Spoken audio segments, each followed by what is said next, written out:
It began with a lawsuit, but it turned into a war that would define the future of cryptocurrency in the United States. In December 2020, the SEC sued Ripple Labs, the company behind XRP. The charge: Ripple allegedly sold $1.3 billion worth of XRP as an unregistered security. Ripple didn't settle. They fought back, aggressively. They demanded internal SEC documents, gathered public support, and spent over $200 million in legal fees. And finally, in March 2025, the case came to a dramatic close. But this wasn't just about Ripple. This case was about crypto regulation, investor protection, and the future of digital finance. Imagine holding XRP, a top 10 cryptocurrency. You've traded it for years. It's on every exchange. It's integrated into payment systems.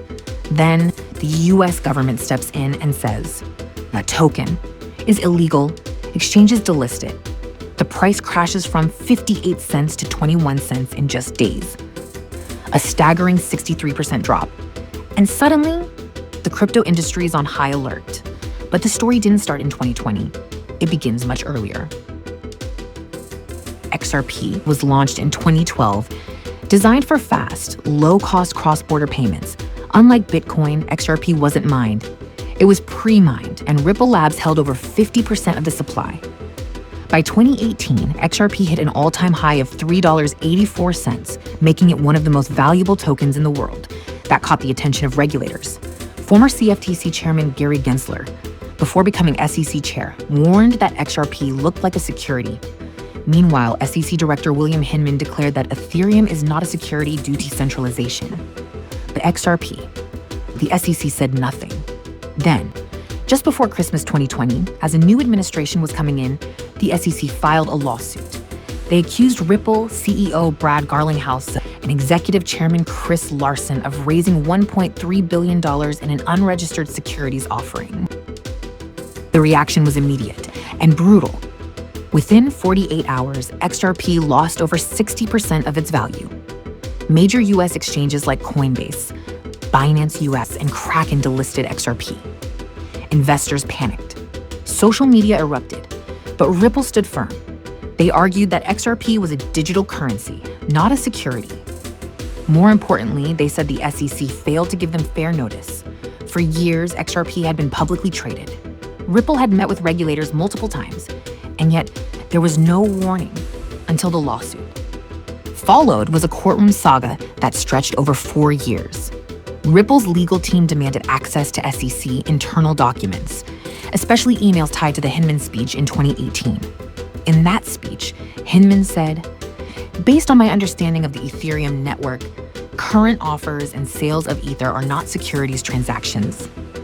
But Ripple suspected that even SEC officials didn't agree on how crypto should be classified. And they were right. When the Hinman emails were finally released in 2023, they showed internal confusion and contradiction within the SEC. Some staff questioned Hinman's conclusions. Others warned the speech would complicate future enforcement. This became Ripple's key defense. If the SEC didn't even know the rules, how could Ripple be expected to? Meanwhile, XRP holders, over 75,000 of them, joined the fight. Represented by attorney John Deaton, they were granted amicus curiae status, allowing them to present evidence to the court. This was historic. For the first time, retail crypto investors were allowed to speak in an SEC case. At the same time, industry giants like Coinbase, the Blockchain Association, and even MoneyGram filed briefs in support of Ripple. On July 13, 2023, Judge Annalisa Torres issued a split decision, and it sent shockwaves through the industry. She ruled that Ripple's programmatic sales of XRP, the ones made automatically on public exchanges, were not securities transactions. Why? Because retail buyers didn't know they were buying from Ripple. There was no direct relationship, no promise of profit. Her words: "The sale of XRP on digital asset exchanges did not amount to the offer of investment contracts."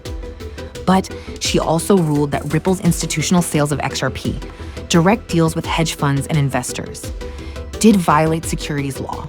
So while Ripple was found partially liable, XRP itself was not declared a security. The result? XRP's price jumped from 47 cents to 82 cents in a single day, a 75% surge. Exchanges like Coinbase relisted it, and crypto Twitter lit up. Even after Ripple's partial victory in July 2023, the legal tension didn't fade. The SEC tried to appeal the ruling, specifically the part that cleared Ripple's public XRP sales. But in October 2023, Judge Torres rejected the request, saying it didn't meet the standards for an early appeal. The SEC's first attempt to challenge Ripple had failed. Then came another twist. On October 19th, the SEC voluntarily dropped all charges against Ripple's top executives, CEO Brad Garlinghouse and Chairman Chris Larsen. This was huge. For nearly 3 years, the SEC had accused them of knowingly breaking the law. And now, it walked away without a trial. Then came the remedies phase. The SEC demanded nearly $2 billion in penalties, fines, disgorgement, and more. But in August 2024, Judge Torres handed down her final ruling. Ripple would pay a $125 million civil penalty, no disgorgement of past profits, no injunction stopping XRP sales, and crucially, XRP would not be labeled a security. Another decisive win. The ruling also spared Ripple from regulatory disqualification, meaning it could still raise capital and continue operations normally. This wasn't just a legal win, it was a strategic one. The SEC had been outmaneuvered at every step. Then came January 2025 and the inauguration of President Donald Trump.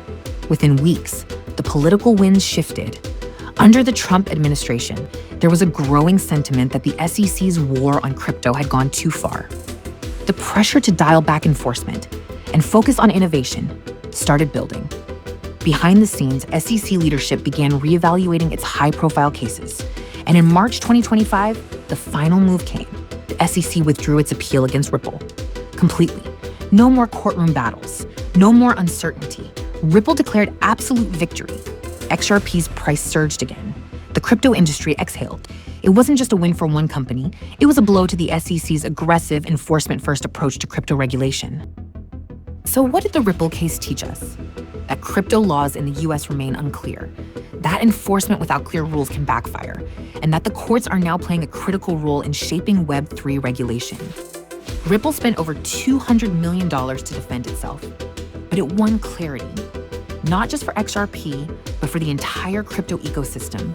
The big question now is, will Congress finally step in to regulate crypto properly, or is this just the first battle in a longer war? Comment and subscribe for more deep dives. And let us know, was this a Ripple victory or just a temporary pause in the SEC's war on crypto?